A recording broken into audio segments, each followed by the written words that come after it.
Hi hello ನಮಸ್ತೆ welcome to ಗೊಂಬೆ ಲೋಕ. ಕತ್ತಲ ತೊರೆದು ಬೆಳಕ ನೀಡುವ ಹಬ್ಬ ದೀಪಾವಳಿ. ಎಲ್ಲರಿಗೂ ದೀಪಾವಳಿ ಹಬ್ಬದ ಹಾರ್ದಿಕ ಶುಭಾಶಯಗಳು. ಇವತ್ತಿನ ಸ್ಪೆಷಲ್ ಏನಪ್ಪ ಅಂದರೆ ಅಮ್ಮನ ಜೊತೆ ಸೇರಿ ಹಬ್ಬದ ಅಡುಗೆನ ಮಾಡ್ತಾಯಿದ್ದೀನಿ. ಇವತ್ತು ಒಬ್ಬಟ್ಟಿನ ಸಾಂಬಾರು ಹಾಗೆ ಕಡಲೆಕಾಳಿನ ಪಲ್ಯ ಹೇಗೆ ಮಾಡೋದಂತ ನೋಡೋಣ. ಮೊದಲನೇದಾಗಿ ಒಬ್ಬಟ್ಟನ್ನ ಹೇಗೆ ಮಾಡೋದಂತ ನೋಡೋಣ. 500 ಗ್ರಾಮ್ ಬೇಳೆನ ತೊಳೆದ್ಬಿಟ್ಟು ತೊಗೊಂಡಿದ್ದೀನಿ. ಇದಕ್ಕೆ ಒಂದು 6 ಗ್ಲಾಸ್ ಆಗೋಷ್ಟು ನೀರು ಹಾಕ್ಕೊಂಡು 1 ವಿಸಿಲ್ ಹೊಡ್ಸ್ಕೊತಾ ಇದ್ದೀನಿ. ಇವಾಗ ಬೇಳೆ ಬೆಂದಿದೆ. ಬೇಳೆ ಬೇಯಿಸಿದ ನೀರನ್ನು ಸಪ್ರೇಟಾಗಿ ಎತ್ತಿಟ್ಕೊತಾ ಇದ್ದೀನಿ.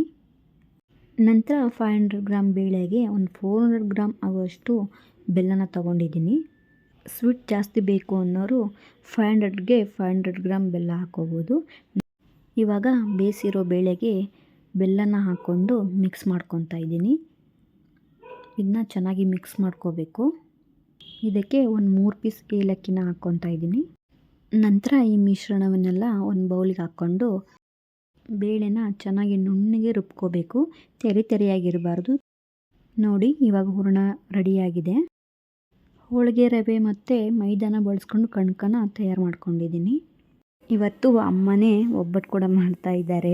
ಅಮ್ಮ ತೋರಿಸ್ತಿರೋ ಹಾಗೆ ಸ್ವಲ್ಪ ಕಣಕನ ತಗೊಂಡು ಅದರಲ್ಲಿ ಹೂರಣ ತುಂಬಿಕೊಂಡು ಅದನ್ನ ಮಡ್ಚ್ಕೋಬೇಕು. ಹೂರಣ ಆಚೆ ಬರದಿರೋ ಥರ ನಾವು ಕಣಕದಿಂದ ಕವರ್ ಮಾಡ್ಕೋಬೇಕು.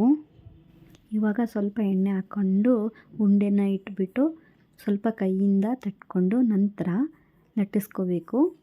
ನಮಗೆ ಎಷ್ಟು ತೆಳ್ಳಗೆ ಬೇಕೋ ಅಷ್ಟು ತೆಳ್ಳಗೆ ಲಟ್ಟಿಸ್ಕೋಬೋದು. ಕೆಲವೊಬ್ಬರ ಮನೇಲಿ ಇದನ್ನು ಕೈಯಿಂದನೇ ತಟ್ತಾರೆ, ಲಟ್ಟಿಸ್ಕೊಳಲ್ಲ. ಬಟ್ ನಮ್ಮ ಮನೇಲಿ ಲಟ್ಟಿಸ್ಕೋತೀವಿ. ತುಂಬ ತೆಳ್ಳಗೆ ಮಾಡ್ಕೋಬೋದು. ಇದನ್ನ ತುಂಬಾ ಈಸಿ ಮಾಡೋದು. ನೋಡಿ ಅಮ್ಮ ಎಷ್ಟು ತೆಳ್ಳಗೆ ಲಟ್ಟಿಸ್ಕೊತಾ ಇದ್ದಾರೆ ಅಂತ. ಇವಾಗ ಬಿಸಿಯಾಗಿರೋ ಹಂಚಿಗೆ ಸ್ವಲ್ಪ ಎಣ್ಣೆನ ಹಾಕಿಬಿಟ್ಟು ಲಟ್ಟಿಸ್ಕೊಂಡಿರೋ ಒಬ್ಬಟ್ಟನ್ನು ಅದಕ್ಕೆ ಹಾಕ್ಕೋತಾ ಇದ್ದೀವಿ. ನಂತರ ಮೇಲ್ಗಡೆ ಸ್ವಲ್ಪ ಎಣ್ಣೆ ಹಾಕ್ಕೊಂಡು 2 ಸೈಡು ಲೋ ಫ್ಲೇಮಲ್ಲಿ ಚೆನ್ನಾಗಿ ಬೇಯಿಸ್ಕೊಂಡ್ರೆ ಒಬ್ಬಟ್ಟು ರೆಡಿನೇ ಆಗೋಗುತ್ತೆ.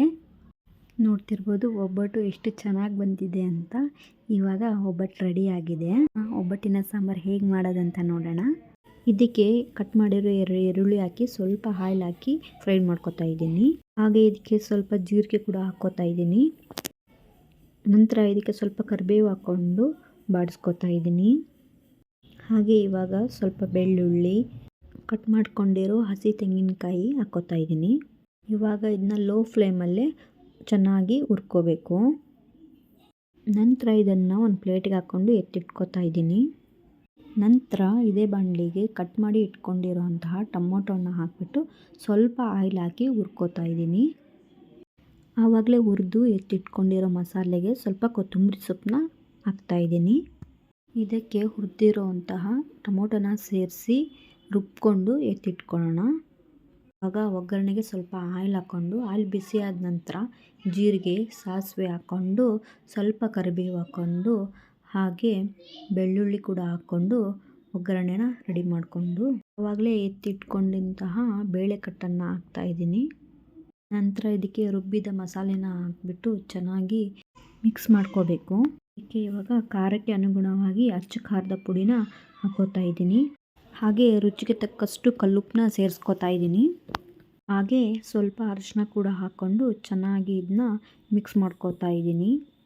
ಹಾಗೆ ಇದಕ್ಕೆ ನೆನೆಸಿ ಇಟ್ಕೊಂಡಿರೋಂತಹ ಹುಣಸೆ ಹಣ್ಣಿನ ರಸವನ್ನು ಹಾಕ್ಕೊಂಡು ಚೆನ್ನಾಗಿ ಮಿಕ್ಸ್ ಮಾಡ್ಕೋಬೇಕು. ಇವಾಗ ಒಬ್ಬಟ್ಟಿನ ಸಾಂಬಾರು ರೆಡಿ ಆಯಿತು. ಇವಾಗ ಕಡಲೆಕಾಳು ಪಲ್ಯ ಮಾಡೋಕ್ಕೆ ಹಸಿಮೆಣಸಿನಕಾಯಿ, ಬೆಳ್ಳುಳ್ಳಿ, ಕೊತ್ತಂಬರಿ ಹಾಗೆ ಹಸಿ ತೆಂಗಿನಕಾಯಿ ಹಾಕ್ಕೊಂಡು ರುಬ್ಬಿ ಎತ್ತಿಟ್ಕೋತಾ ಇದ್ದೀನಿ. ಇವಾಗ ಒಂದು ಕುಕ್ಕರ್ನ ಬಿಸಿ ಮಾಡಿಕೊಂಡು ಸ್ವಲ್ಪ ಆಯಿಲ್ ಹಾಕ್ಕೋತಾ ಇದ್ದೀನಿ. ಒಗ್ಗರಣೆಗೆ ಸಾಸಿವೆ ಹಾಕ್ಕೊಂಡು ನಂತರ ಸ್ವಲ್ಪ ಕರಿಬೇವನ್ನ ಹಾಕ್ಕೋತಾ ಇದ್ದೀನಿ. ಅದಕ್ಕೆ ಕಟ್ ಮಾಡಿ ಇಟ್ಕೊಂಡಂತಹ ಈರುಳ್ಳಿನ ಹಾಕ್ಕೊಂಡು ಚೆನ್ನಾಗಿ ಫ್ರೈ ಮಾಡ್ಕೋಬೇಕು. ಹಸಿ ವಾಸನೆ ಹೋಗೋವರೆಗೂ ಚೆನ್ನಾಗಿ ಫ್ರೈ ಮಾಡ್ಕೋಬೇಕು. ರಾತ್ರಿಯೇ ಕಡಲೆಕಾಳನ್ನು ನೆನೆಸ್ಲಿಕ್ಕೆ ಹಾಕಿದ್ದೆ. ಕಾಳು ಕೂಡ ಚೆನ್ನಾಗಿ ನೆಂದಿದೆ. ಇವಾಗ ನೆನೆಸಿಟ್ಕೊಂಡಿರೋಂತಹ ಕಡಲೆಕಾಳನ್ನು ಹಾಕಿಬಿಟ್ಟು ಚೆನ್ನಾಗಿ ಮಿಕ್ಸ್ ಮಾಡಿಕೊಂಡು ಫ್ರೈ ಮಾಡ್ಕೋಬೇಕು. ಹಾಗೆ ಸ್ವಲ್ಪ ಅರಿಶಿನ ಕೂಡ ಹಾಕ್ಕೋತಾ ಇದ್ದೀನಿ. ಇವಾಗ ರುಚಿಗೆ ತಕ್ಕಷ್ಟು ಉಪ್ಪನ್ನು ಹಾಕ್ಕೋಬೇಕು. ನಂತರ ಇದಕ್ಕೆ ರೆಡಿ ಮಾಡಿ ಇಟ್ಕೊಂಡಂತಹ ಮಸಾಲೆನ ಹಾಕೋತಾ ಇದ್ದೀನಿ. ಮಸಾಲೆನ ಹಾಕ್ಕೊಂಡು ಚೆನ್ನಾಗಿ ಮಿಕ್ಸ್ ಮಾಡಿಕೊಂಡು ಸ್ವಲ್ಪ ನೀರು ಕೂಡ ಸೇರಿಸ್ತಾ ಇದ್ದೀನಿ. ನೀರನ್ನು ಸೇರಿಸಿದ ಮೇಲೆ ಕುಕ್ಕರ್ ಮುಚ್ಚಳವನ್ನು ಮುಚ್ಚಿಬಿಟ್ಟು ಒಂದು ವಿಸಿಲ್ ಕೂಗಿಸ್ಕೊಳ್ಳೋಣ. ಒಂದು ವಿಸಿಲ್ ಕೂಗಿಸೋದ್ರಿಂದ ಕಾಳು ಬೇಗನೆ ಬೇಯುತ್ತೆ. ಹಾಗಾಗಿ ಇವಾಗ ಕಡಲೆಕಾಳು ಪಲ್ಯ ಕೂಡ ರೆಡಿ ಆಯಿತು. ಫೈನಲಿ ಒಬ್ಬಟ್ಟು ಕೂಡ ರೆಡಿಯಾಗಿದೆ. ಹಾಗೆ ಕಡಲೆಕಾಳು ಪಲ್ಯ, ರೈಸು ಹಾಗೆ ಒಬ್ಬಟ್ಟಿನ ಸಾಂಬಾರು ಕೂಡ ರೆಡಿಯಾಗೋಯಿತು.